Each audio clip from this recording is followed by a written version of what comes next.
Y ahí está grabando. Ya, jóvenes. Buenos días a todos. Espero que estén muy bien.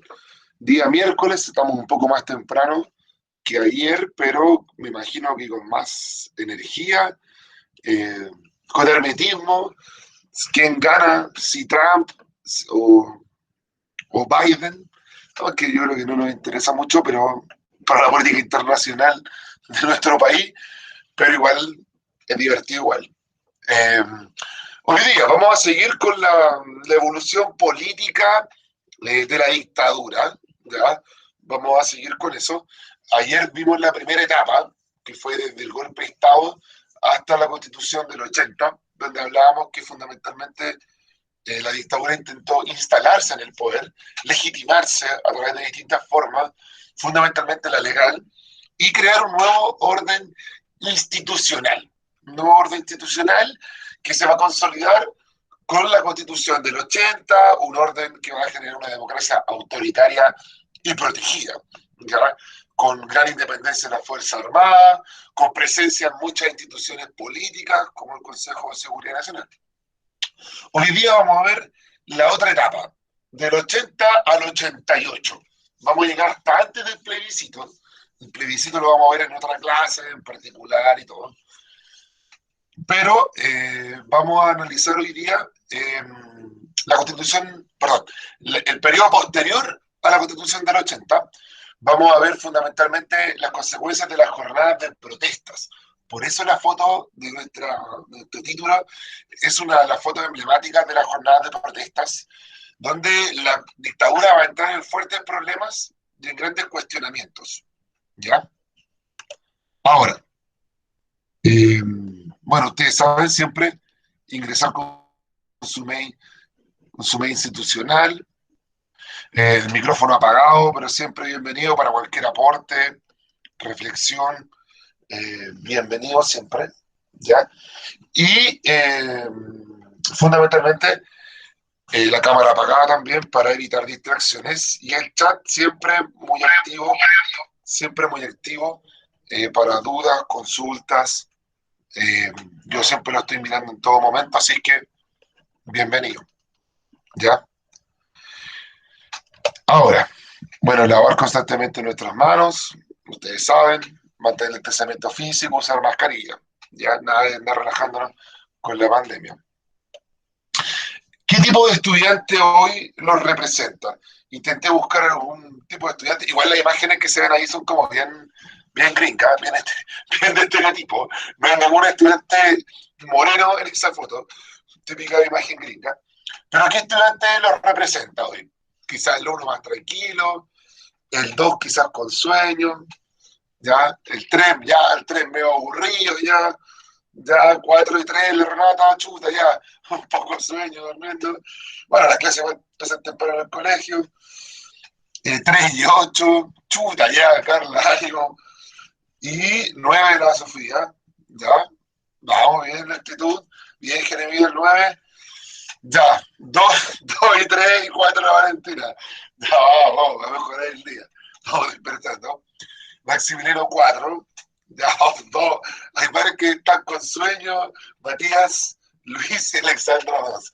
Ya, se entiende, si igual despertan temprano ustedes, tienen clase temprano, así que vamos a intentar hacer lo más o menos posible. Ahora, jóvenes, pregunta siempre al principio sobre las clases anteriores. Dice así y ustedes responden por el chat. En diversos aspectos, el régimen militar chileno tuvo un afán refundacional del Estado y de la política. De las siguientes alternativas, ¿en qué aspectos es posible apreciar este proyecto refundacional de la política? ¿En cuál de estas alternativas podemos ver ese aspecto refundacional, de crear un nuevo orden? ¿Ya? ¿Qué dice el público? Ya, la mayoría se inclina por la A, que es la promulgación de la Constitución de 1980. Bien, jóvenes. Esa es la correcta. ¿Ya?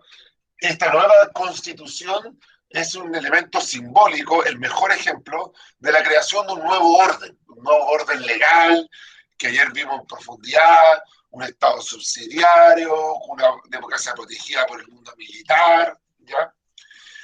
En la otra se podían descartar fácilmente la creación de nuevos partidos, ya durante la dictadura van a surgir nuevos partidos, tanto en la centroizquierda como en la derecha, pero no va a ser un elemento potenciado por la dictadura, ¿ya? Nuevas formas de participación política se harán fundamentalmente en los sectores de izquierda, eh, la creación de un partido político con integrantes militares. Ya va a haber alguno fugaz, se llama Acción Republicana, ¿ya? Eh, que estuvo a cargo de Álvaro Corbalán, este personaje que otra vez hablábamos, emblemático de la CNI, que era el que estaba a cargo de la seguridad, por ejemplo, del Festival de Viña. Y el nombramiento de Augusto Pinochet como presidente de la República, eso pasó en un primer momento y desde el primer momento de la Junta. ¿Ya? Ahora, miren, quiero que analicemos esta foto. No sé si alguno la ha visto, es un poco famosa, es una foto emblemática de un documental sobre la dictadura, muy bueno, premiado internacionalmente, que se llama La ciudad de los fotógrafos. Analicemos la imagen. ¿Qué interpretaciones nosotros podríamos dar? Así como, en buen chileno yéndonos más en la ola. Como qué simbolismo podemos ver en la fotografía. Es una foto de los 80, de la década de los 80.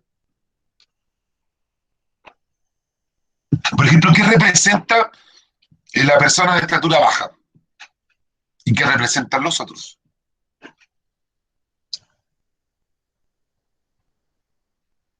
Cri, cri. ¿Ya? Ya. Quizás, mira, ya que tiene poder, se lo cargaron ya, pues, no sé. Yo creo que al revés. Al revés, como que la persona de estatura baja representa como a la civilidad. Si te das cuenta, está vestido como un civil y se ve pequeñísimo al lado de los carabineros. Si te das cuenta, los carabineros se ven, claro, como lo dice Matías, los carabineros se ven como poderosos. De partida, esa justo pierna hacia adelante del carabinero al principio, lo muestra como muy poderoso, así. Y el caballero civil pasando ahí en medio de las protestas, además con su porte característico. Entonces, para muchos, esa fotografía muestra mucho el poder del mundo militar sobre la civilidad. Esa fotografía sale en el documental que se llama La ciudad de los fotógrafos. Si a uno le gusta la fotografía y quiere estudiar, quiere saber más de la dictadura, es buenísimo ese documental. Muestra cómo los fotógrafos fueron elementos de denuncia de lo que estaba pasando en Chile y muestra también el caso emblemático de Rodrigo Rojas de Negri, o sea, fue la persona que murió quemada en el año 85, pero aparte de ser estudiante de USACH, él era fotógrafo y pertenecía a este grupo que sacaba fotografías y que las sacaban hacia el extranjero para difundir lo que estaba pasando en Chile. La ciudad de los fotógrafos. Buenísimo, creo que está en YouTube.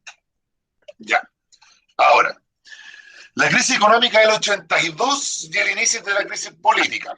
La semana pasada hablamos un poco de la crisis económica del 82, ¿ya? Pero ahora vamos a hablar más que nada de asuntos políticos, las consecuencias que generó.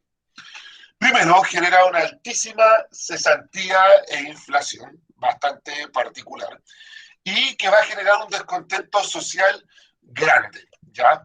La crisis del 82 aproximadamente dejó un 30% de cesantía, o sea, altísimo, uno de cada tres chilenos estaba cesante, y la gente empieza a protestar, primero por causas económicas, por un descontento social, pero luego se van a sumar criticar al gobierno, violaciones de derechos humanos, excesiva represión, ¿ya? Y eso va a dar fundamentalmente inicio a las jornadas de protestas. Las primeras se van a organizar en mayo del 83. El 83 igual es un año muy especial, se cumplían 10 años del golpe de Estado, ¿ya? Y se empieza a articular una pequeña oposición vinculada fundamentalmente, fuertemente al movimiento social. Universitarios, pobladores y trabajadores del cobre, que van a ser la vanguardia en las jornadas de protestas. Estudiantes, pobladores y trabajadores del cobre. Las primeras son en el 83, pero se extienden aproximadamente hasta el año 86. Ya en el 87 bajan un poco porque la política fundamentalmente se ve muy involucrada en el tema del plebiscito. Se acerca el plebiscito, bajan un poco las jornadas de protesta, pero hasta el 86 las protestas van a ser recurrentes. El mejor ejemplo, bueno, yo justo le iba a mostrar un video de una de las protestas, pero no se puede si no están en YouTube, es lo más parecido a ver el estallido social. Afortunadamente tuvimos el estallido social en octubre, que nos sirve como buen ejemplo para esto. Paralización de calles, casi poblaciones que quedan totalmente paralizadas sin poder que entre la fuerza policial, ya constante enfrentamiento en las principales calles, como la Alameda, por ejemplo, o Gran Avenida, o Vicuña Maquena, ¿ya? Y gran movilización social, gran movilización social. Sí, esta fue una crisis internacional, la otra vez lo explicaba, que nace fundamentalmente por la guerra en Afganistán, ya 79-80, que va a provocar un alza del precio del petróleo, ¿ya? Y eso va a provocar una caída del comercio internacional. Y como Chile es uno de los primeros países más abiertos a la economía mundial, va a ser fuertemente afectado, ¿ya? Pero es una crisis internacional que nace fundamentalmente por la guerra en Afganistán. Ahora, las jornadas de protestas y la crisis de Pinochet. Todo se inicia como una crítica a la economía. De partida, uno de los eslogans de las protestas más famosos era como apúrote, así nos tiene Pinochet. ¿Ya? Apúrote, así nos tiene Pinochet. Y fue evolucionando paulatinamente hacia un mayor cuestionamiento del régimen político. Las protestas van a ser lideradas, como les mencionaba, por los trabajadores del cobre, que son los que primero convocan a la marcha en mayo del 83 y se van a aplicar gran parte de las universidades, que además en ese momento estaban en pleno proceso de reforma, ¿ya?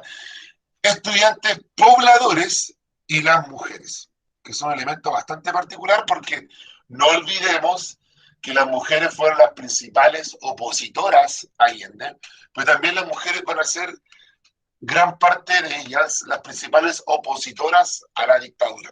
¿Ya?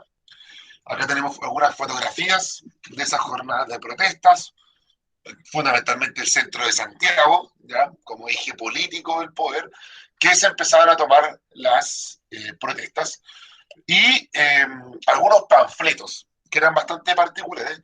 Imagínense, estamos en dictadura, represión férrea, se movían de forma clandestina. Una de las formas más usuales era poner los papelitos en estos respiraderos del metro, como estas rejillas que tienen en las calles para que entre oxígeno al metro. Entonces, cuando pasa el metro, se levanta el viento, así al más puro estilo de la escena de Marilyn Monroe. Entonces, se ponían estos papelitos y cuando pasaba el metro, todos estos papeles volaban por el cielo en el centro de Santiago. Dicen, yo protesto, tú protestas, Pinochet se va a la cresta. Protesta 27 y 28 de la juventud de la democracia cristiana. ¿Ya? Y acá tenemos uno del Comando Nacional de Trabajadores. Chile para por libertad, justicia, trabajo y democracia. Paro nacional convocado por la Asamblea de la Civilidad. La Asamblea de la Civilidad va a estar integrada por los partidos opositores a la dictadura, socialistas, cristianos, movimientos sociales como el de pobladores, estudiantes, la CUT, por ejemplo. Y estas protestas van a ser el 2 y 3 de julio del 86, ya que es un año bastante emblemático, junto al año 85, donde se dan las más fuertes protestas. ¿Ya? Los principales focos de protestas, bueno, el mapa no lo muestra muy bien, pero lo que podemos ver es que fundamentalmente es la periferia. Si se dan cuenta, son los mismos focos de hoy, ¿ya? Que hoy día son los focos más importantes de protestas. Solo que si se dan cuenta, esto que está acá, que es como una especie de círculo, ¿ya? Que como que tuviera como la forma de un corazón, esto es la circunvalación de Américo Vespucio. Esto es Américo Vespucio. Este era el mayor límite de la ciudad en los 80. Todavía la ciudad no crece más allá de Américo Vespucio.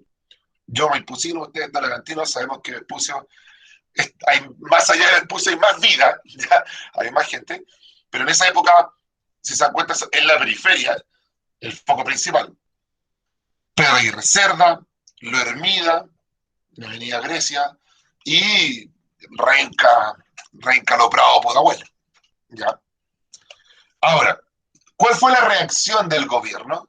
Fundamentalmente, obviamente una represión en un primer momento, pero se abre a cierta apertura, que va a ser bastante particular.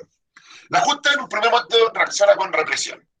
Estado de sitio, sacar a los militares a la calle, toque de queda, cierre de diarios, cierre de radios como cooperativa, que era la principal radio que mostraba más que nada un poco más de verdad.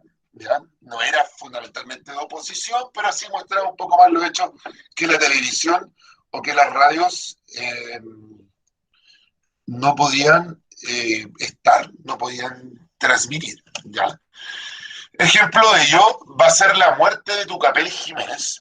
Tucapel Jiménez era el vicepresidente, perdón, de la ANEF, que es la Asociación Sindical de Empleados Fiscales, de empleados del Estado, y que muere en un asesinato aberrante a cargo de la CNI.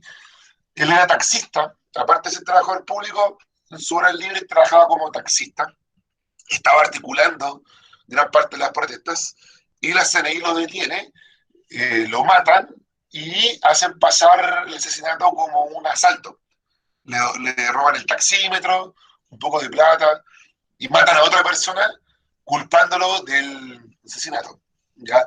Rodrigo Rojas de Negri, que es lo que la otra vez hablábamos del caso Quemados, que es este fotógrafo también, y como elemento de apertura va a asumir Sergio López Jarpa, expresidente del Partido Nacional, personaje político de antes del golpe, gran opositor de Allende, pero se ve como un político tradicional.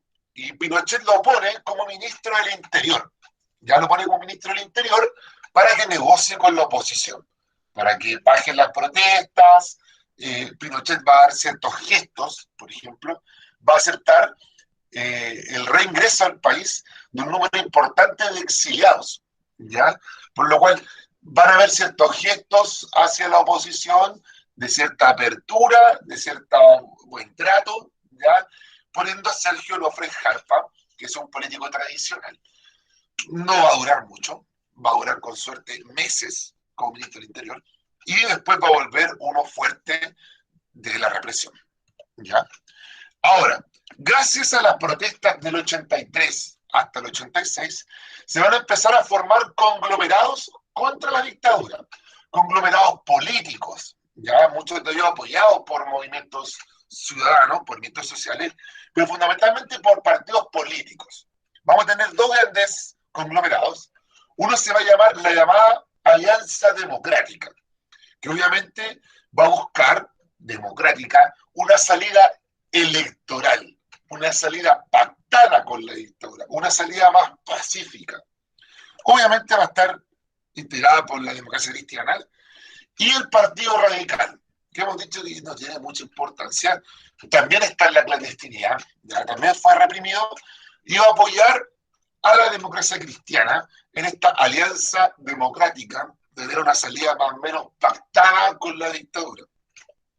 Y va a estar el llamado Movimiento Democrático Popular, más hacia la izquierda, que va a estar integrado por el Partido Comunista, por el MIR y por un sector muy importante del Partido Socialista. El Movimiento Democrático Popular busca fundamentalmente que Pinochet renuncie, se vaya. La idea de ellos es incrementar las protestas hasta que Pinochet renuncie. Habían casos en la época, en Irán, por ejemplo, producto de las jornadas de protestas larguísimas en Irán, en esa época, sacaron al presidente. ¿Ya? Entonces era como un ejemplo a seguir. Por lo cual tenemos dos opciones, dos alianzas. La Alianza Democrática, una vía más electoral, y el Movimiento Democrático Popular, que buscan fundamentalmente derrocar a Pinochet. La Alianza Democrática, podríamos decir que es el antecesor, como el de la futura concertación de los partidos por el no, ¿ya? Que después va a estar intentada más por los socialistas. Y una serie de partidos nuevos que nacen al final de la dictadura. Ya, María, del frente vamos a hablar ahora de la política del Partido Comunista. Va a tener un rol muy particular el Partido Comunista, y lo vamos a analizar ahora, porque va a generar un caso bastante particular en nuestra historia y va a variar hacia una tendencia especial dentro del PC. Primero, entendamos el golpe de Estado y el exilio del Partido Comunista. El exilio va a ser bastante importante para entender la historia del PC.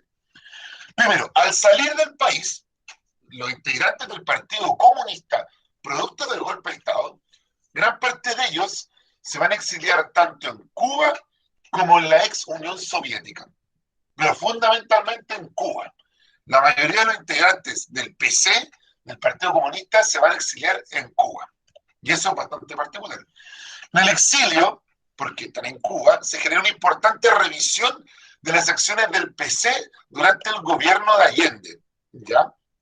El PC empieza a revisar qué hicimos mal para llegar a un golpe de Estado y perder el poder. Se critica su postura democrática. No olvidemos que el PC durante el gobierno de Allende siempre fue por una postura democrática. No hay que tener una salida electoral, una vía más institucional.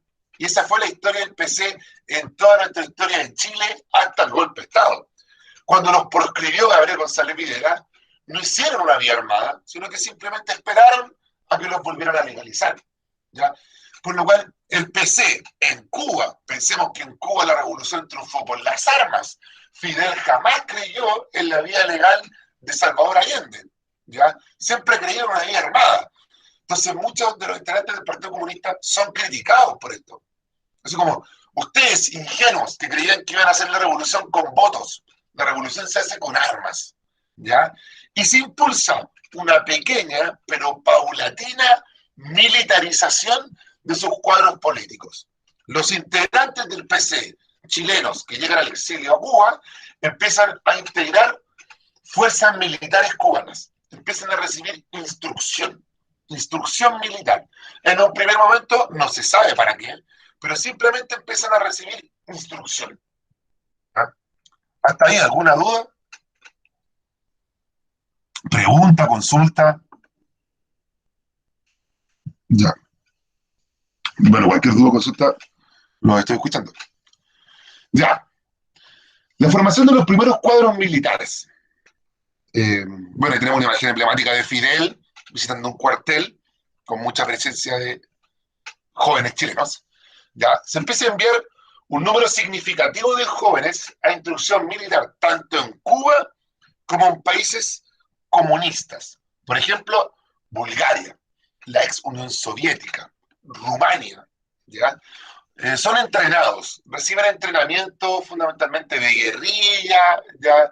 De contrainsurgencia, de inteligencia, por ejemplo, por lo cual muchos jóvenes chilenos van a recibir instrucción militar. Y tal como les mencionaba, en un primer momento no se tiene claridad sobre estas medidas. ¿Para qué están entrenando? ¿Qué van a hacer? Muchos de ellos tienen hasta el día de hoy cargo militar cubano, ¿ya? Van a graduarse incluso de altos grados, hasta de oficiales. Y en Valparaíso, hacia aproximadamente 1978, se forma el llamado Frente Cero. El Frente Cero, que va a desarrollar solo actos de sabotaje. Por ejemplo, su acto de sabotaje va a ser quemar una micro en pleno centro de Valparaíso y cortar el tránsito. Ciertas bombas en algunas torres de retención, ¿ya? Ese tipo de sabotajes pequeños, por lo cual tenemos en el extranjero ex integrantes del Partido Comunista que se están formando en el ejército cubano y en ejércitos de Europa, del cercano al comunismo, o sea, del ala de la Unión Soviética, y en Valparaíso tenemos este llamado Frente Cero, que por eso es como este primer intento de sabotajes, de intentos de hacer acciones contra la dictadura. Ahora, la guerrilla en Nicaragua. Ya. En Nicaragua había una guerrilla para derrocar al dictador Somoza. Somoza. Tanto su papá como su abuelo habían gobernado durante décadas Nicaragua. Eran muy cercanos a los Estados Unidos. Estados Unidos tiene una gran vinculación económica y política con toda Centroamérica. Nicaragua depende fuertemente de los Estados Unidos. Y hace aproximadamente principios de la década del 70, se había iniciado una guerrilla, el Movimiento Sandinista de Liberación Nacional, en Nicaragua. El tema es que Fidel no quería mandar soldados cubanos, porque si los pillaba Estados Unidos, iban a estar en problemas, que hay cubanos infiltrados en Nicaragua, ya y todo. Por lo cual, Fidel manda a soldados chilenos del Partido Comunista que se habían formado en el ejército cubano, ¿ya? Y los manda a pelear a Nicaragua. Es un excelente entrenamiento para los soldados y oficiales chilenos que estaban siendo instruidos tanto en Cuba como en los países comunistas de Europa, y son enviados a la guerrilla nicaragüense a apoyar fundamentalmente al Frente de Liberación Nacional Sandinista, ¿ya? El 78 triunfa la revolución sandinista, se va a Somoza, se escapa con millones de dólares a Miami, y los chilenos demuestran sus cualidades. De partida hasta el día de hoy, en Managua, una de las ciudades capital de Nicaragua, no sé si le habrán cambiado, porque después que cayó la revolución, le iban a cambiar.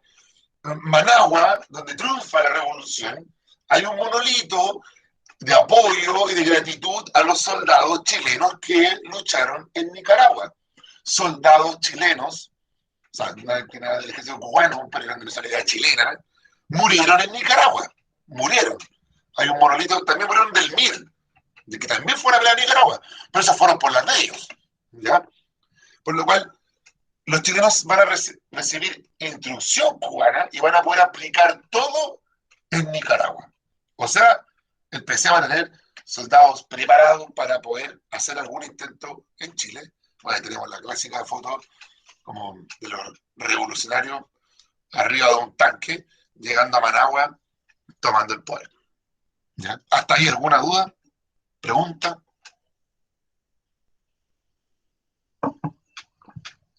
No, ya. Ahora, la llamada política de rebelión popular de masas del PC chileno. Esto más que nada una cuestión oficial. ¿Ya? Ahí vemos a don Luis Corbalán, presidente, secretario general del Partido Comunista Chileno, que como señor de bigotito, como muy popular el bigotito en los 70 y en los 80, imaginémonos Caselli. Y Fidel Castro. ¿Ya? El 78, el secretario general, don Luis Corbalán, secretario general del Partido Comunista, va a explicar la legitimidad de la lucha armada. Por primera vez el PC, en su cúpula, del punto de vista oficial, se abre a una lucha armada para derrocar a la dictadura. Dice, es una opción, es una de las tantas opciones. A Pinochet hay que derrocarlo con cualquiera de las opciones. Hay que salir a protestar, hay que votar, pero también hay que hacer una lucha armada. Todas las luchas son válidas, incluida la armada, ¿ya? Se estipula que la lucha armada es una de las formas para derrocar al tirano, ¿ya? Y se autoriza la introducción de cuadros armados del PC al país. A partir del año 82 empiezan a entrar estos soldados chilenos del Partido Comunista que habían recibido instrucción, Cuba, Bulgaria, Rumania, y que habían aplicado todo en Nicaragua, empiezan a entrar a Chile. Empiezan a entrar a Chile y a formar lo que después vamos a conocer como el Frente Patriótico Manuel Rodríguez, que va a ser esta evolución del llamado Frente Cero de Valparaíso al Frente Patriótico Manuel Rodríguez. Preguntan, ¿por qué creen ustedes que le habrán puesto Manuel Rodríguez? ¿Por qué habrán utilizado la figura de este prócer de la independencia de Chile?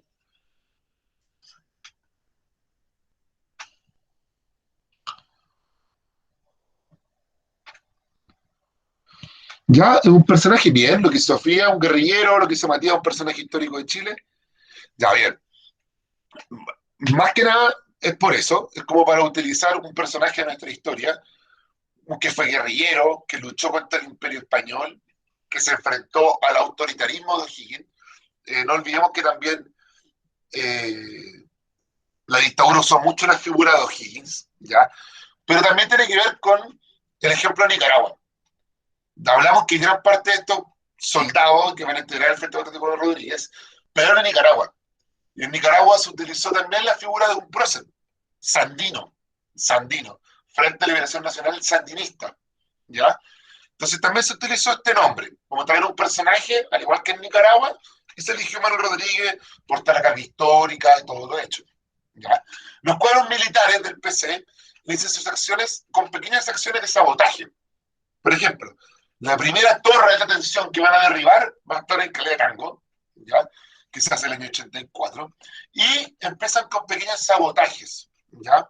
Se va a formar el Frente Patriótico de Rodríguez como un órgano dependiente del PC.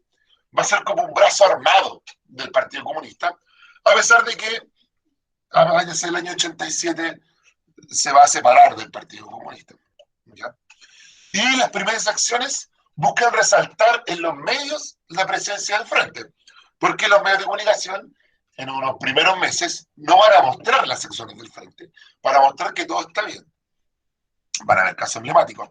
Se van a robar una bandera del Museo de Historia Nacional, por ejemplo, eh, acciones de micros, tomas de radios para dar declaraciones, ¿ya? La idea es estar en la opinión pública. Objetivos del frente. ¿Cuáles son los objetivos del frente? Primero, apoyar las protestas contra la dictadura.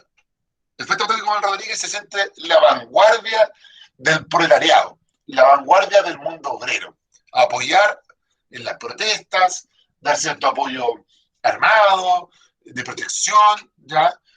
Generar acciones armadas de sabotaje, como por ejemplo, yo les nombré el caso de Torre de la Atención, se devuelven algunas bombas a la línea férrea, por ejemplo, y derrocar la dictadura.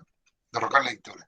En ningún momento el frente, hasta el primer momento, hasta empezó el 88 incluso, se busca hacer un ejército nuevo, o ser un ejército paralelo. Saben que no están en condiciones, no están en condiciones de enfrentarse a la maquinaria del ejército chileno, ¿ya? Pero más que nada es generar sabotajes, un quiebre incluso dentro de las Fuerzas Armadas, y que Pinochet caiga. En ningún momento quieren ser una guerrilla, un ejército paralelo que logre derrocar a ese ejército formal. No están en condiciones, y eso está claro, ¿ya?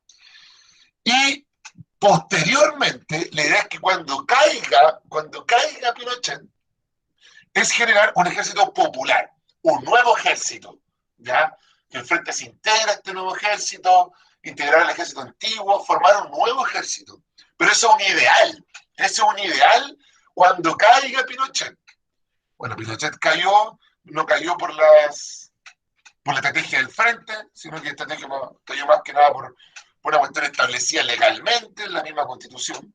Pero la idea era que si Pinochet caía con este, no sé, con este camino que quería hacer el frente, se formara un nuevo ejército.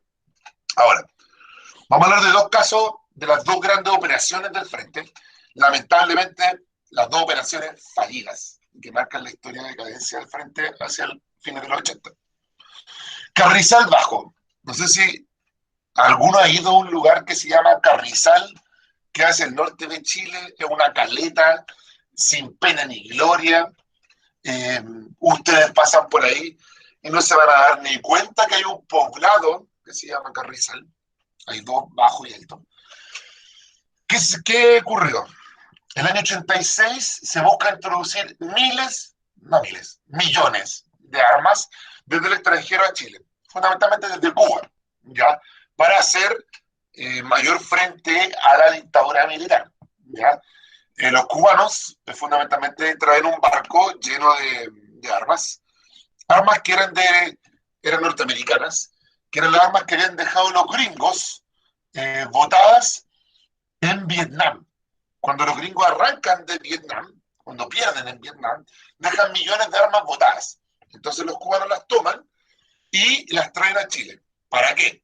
Porque si traían armas o de Cuba o de la ex Unión Soviética y eran descubiertas, iban a meter en un tema internacional a la ex Unión Soviética y a Cuba. En vez de que se traigan armas de los propios norteamericanos, no se genera tanta polémica, ¿ya?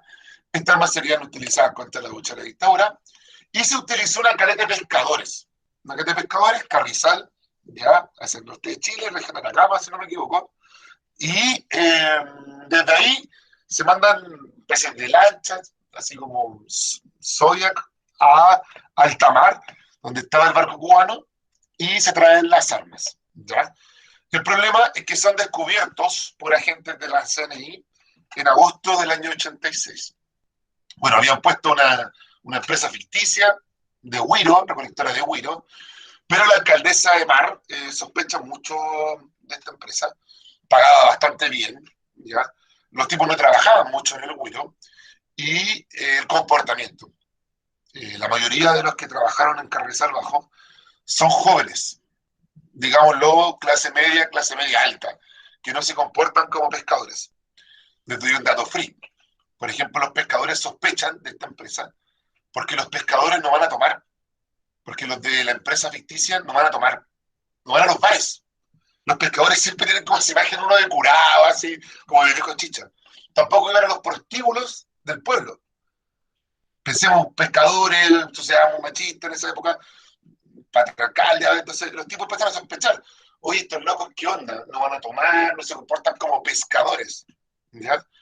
Ahí empiezan a crecer las sospechas, llega la CNI y descubre esta fotografía que se ve ahí, de miles de millones de fusiles, granadas, de todo. ¿Ya? Y la otra operación frustrada, la llamada Operación Siglo XX, que es el atentado contra el general Pinochet, que se hace en septiembre del año 86. Si no me falla la memoria, se hizo un 9 o un 6. ¿Ya? Y se busca asesinar al general Pinochet y se lo hace en la cuesta en Melocotón, Cajón del Maipo. Todos los que han ido al Cajón del Maipo se dan cuenta que el Cajón del Maipo tiene un grave problema de acceso, que solo es una ruta para subir y bajar. Puede subir por Pirque en algún tramo, pero hacia más arriba es solo una ruta. Por lo cual el general Pinochet tenía una casa de fin de semana arriba en el Cajón del Maipo, y ese fin de semana fue con su nieto y su familia, y a la vuelta le hacen una emboscada, ¿ya? Y se genera un atentado contra el general Pinochet, y mueren varios de los escoltas, y pero el general Pinochet sobrevive. Claro, claro, Belén, es lo que sale en el libro de Lebel. Tengo miedo, Torero. Sí, sí. Y también sale en la película. Seguro que en la película yo la tengo ilegal, les puedo mandar el link. Eso. El atentado de general Pinochet fracasa porque Pinochet sigue vivo. Debe de una serie de mitos que el general Pinochet se formó como una Virgen María en el espejo del general Pinochet por los balazos, ¿ya? Y el general Pinochet sobrevive. Y producto, ahí está la imagen, miren, se ve como la Virgen María, supuestamente, ahí nos falta la gente supersticiosa, ¿ya? Y a partir de ahí va a empezar a vivir una gran decadencia el Frente Patriótico León Rodríguez. El PC, el Partido Comunista, se aleja, se independiza del Frente, ahí van a ser el Frente Autónomo, Frente Patriótico León Rodríguez autónomo, y van a carecer de apoyo fundamentalmente logístico del Partido Comunista, y ya después entran en la lógica de salvarse más que nada. Y que eso lo vamos a ver en siguientes clases cuando veamos la transición a la democracia, como por ejemplo el atentado, bueno, la muerte, el asesinato del senador Jaime Guzmán, el secuestro del hijo del dueño en Mercurio, Christian Edwards, por ejemplo, y otros hechos más que van a ocurrir en los 90. Conclusiones, jóvenes.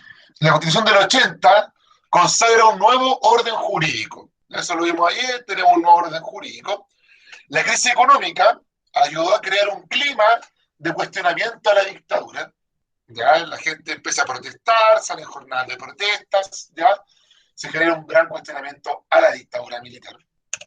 Y se articula una oposición creciente a Pinochet, ya una oposición creciente al general Pinochet, que vamos a ver que salen jornadas de protestas, ya, y también se van articulando los partidos políticos, la Alianza Democrática, el Movimiento Democrático Popular, ¿ya?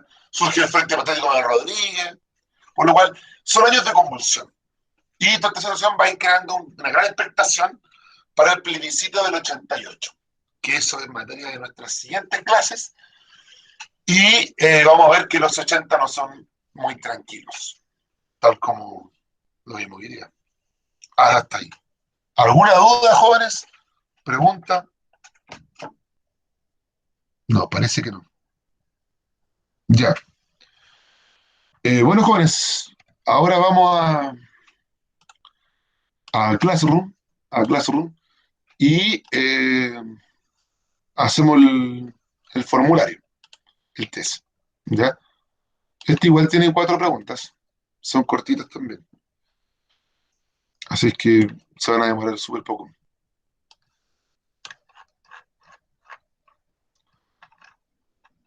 No son de texto, va a ser fácil. Tenemos tiempo ahora, así que vamos a dar 7 minutos. Cualquier duda estoy acá. Me voy a mutear para que no tengan mi maldita voz desconcentrada mientras ustedes hacen el test.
Ya, jóvenes, terminó el tiempo, tenemos 11 respuestas, más que otras veces, hay que decir.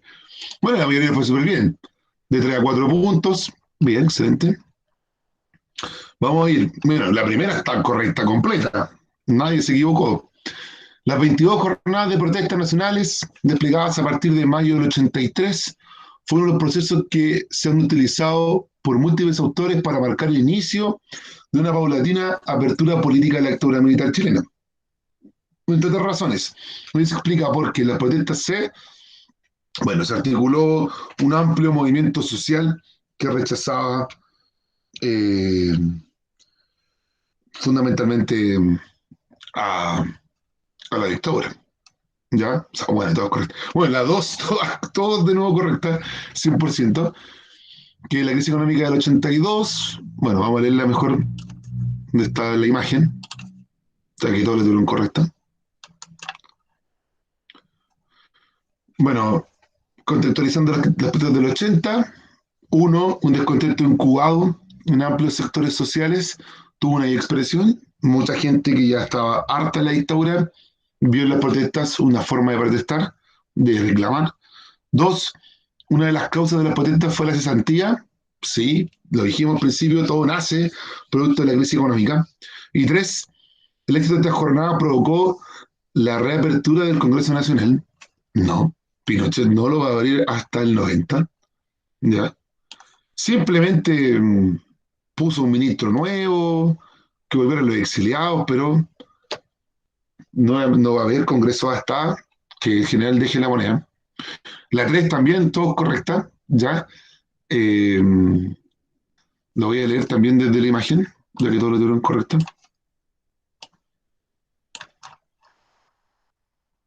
Dice, en Chile, la crisis de 1981 y 1982 tuvo fuertes repercusiones en la economía del país y diversos sectores de la población experimentaron un alto costo social debido a la fuerte caída en la producción, el notorio aumento de quiebras de empresas, un incremento de la cesantía y la caída de las remuneraciones. Esta situación económica provocó una serie de consecuencias durante la dictadura del general Pinochet que se expresaron en, ya, uno, el cambio del modelo económico, no, va a seguir hasta el día de hoy, a lo más bueno cierto ajuste. Dos, el desarrollo de manifestaciones y huelgas, sí, lo vemos hoy día. Y el aumento de una oposición política a la dictadura, sí, los partidos de oposición van a tomar fuerza, surgen nuevos movimientos de oposición, dos y tres. Bien. De aquí hubo solo dos que se equivocaron. Vamos a revisar también la pregunta. Dice, el Partido Comunista vivió un importante cambio durante la dictadura, pasando desde una vía electoral a una oposición armada para derrocar a Pinochet.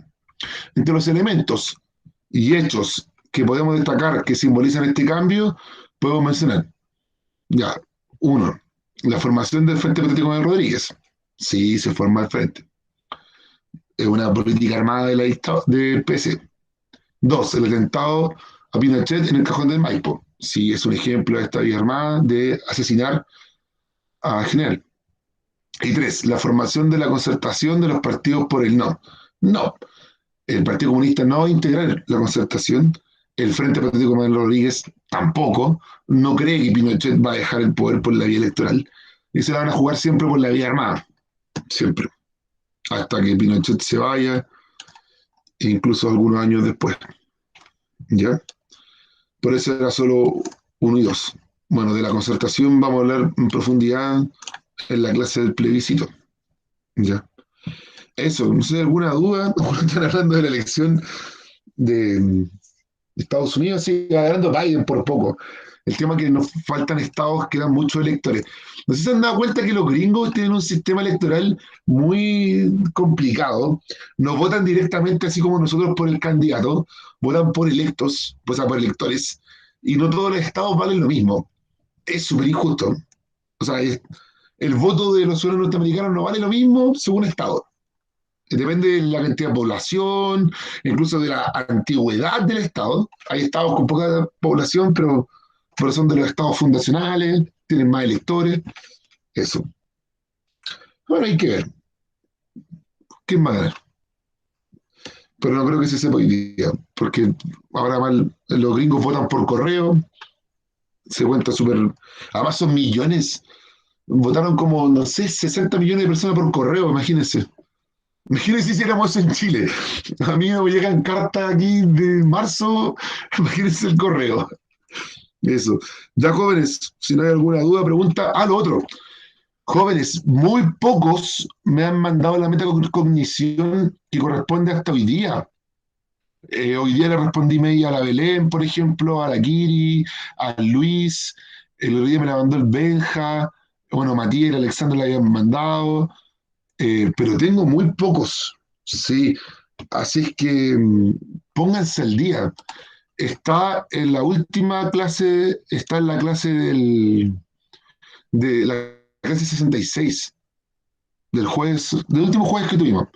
Acá está, recurso 2 guía de comisión, está en PDF, junto a la solución, para que me la envíen al correo, como siempre. Eso. Bueno, hay plazo hasta mañana, bueno, mañana hay la nueva guía y todo. Y lo otro, no se olviden de mandarme las preguntas para revisar mañana. Me ha mandado la Alexandra, me mandó Matías, la Sofía y alguien más por ahí parece. No me acuerdo bien, pero ahí estoy recolectando preguntas, porque mañana vamos a revisar. Esos jóvenes, cuídense mucho, si no hay más preguntas, dudas, que estén bien. Nos vemos. Adiós. Chau, chau.